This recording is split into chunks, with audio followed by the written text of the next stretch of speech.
Fearless followers, this is Kevin with your word of the day. We continue in the story of Ruth. We're in chapter 4. And if you joined us yesterday, Boaz has gone to the city gate. He's assembled the elders to talk to the kinsman redeemer, the one that is first in line both to purchase Naomi's property and to marry Ruth. And so this becomes kind of the focal point of the whole story. The two verses we look at today and the two verses we look at tomorrow will tell us everything on how this story is going to turn out. So as we pick up the story, chapter 4, verse 3, it says, "Then Boaz said to the guardian redeemer, 'Naomi, who has come back from Moab, is selling the piece of land that belonged to our relative Elimelech. I thought I should bring the matter to your attention and suggest that you buy it in the presence of these seated here, in the presence of the elders of my people. If you will redeem it, do so. But if not, tell me, so I will know, for no one has the right to do it except you, and I am the next in line.'" And this becomes kind of the proposal that everything swings on. If this guy is going to take the land, and therefore he will take Ruth too to be his wife, then the story is going to end in a totally different way. And we've all seen that this is already playing out, that Ruth wants to marry Boaz and Boaz wants to marry Ruth. And as it turns out, actually, this little section ends with the guardian redeemer saying, "Yes, I will take the land." Now, from his standpoint, without knowing that Ruth is part of this whole process, getting the land from Naomi is a great deal for him. Now, Naomi comes with the land, so he's going to have to take care of her, but she has no sons. She has no heirs.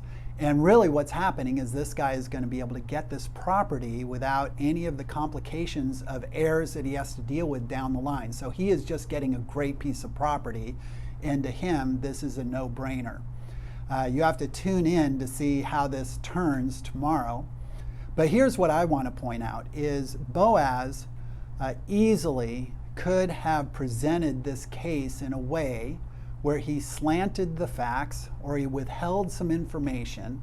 He could have done it in a way where he would be more likely to have this guy respond the way he wants him to respond. And I realize that so often in any conversation that I'm in, if I have kind of a place I want this to go or a way I want you to decide, or some kind of proposal that I already have a bias toward, I am going to usually present it in a way where I have the best chance of you agreeing with me. And what is remarkable to me is Boaz just presents the case, that he has total integrity in the way that he lays this out. So much so that the guy, at least at this point, says, "Yes, I will take the land." And ultimately what that comes down to really is trusting God, is being honest and just saying, I will trust God that I can honestly lay this out. And even though the decision isn't in my corner, I can trust him, God, that he will work it out in the right way.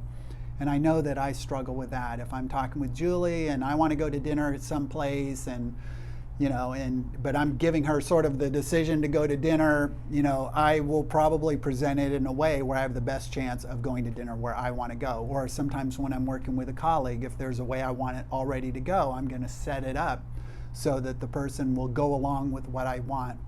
And I love here that Boaz just presents the facts and really seems to just be trusting the Lord in how this will work out. And I want to encourage us to do the same thing. That is speaking with integrity. It's speaking in a way where we trust God.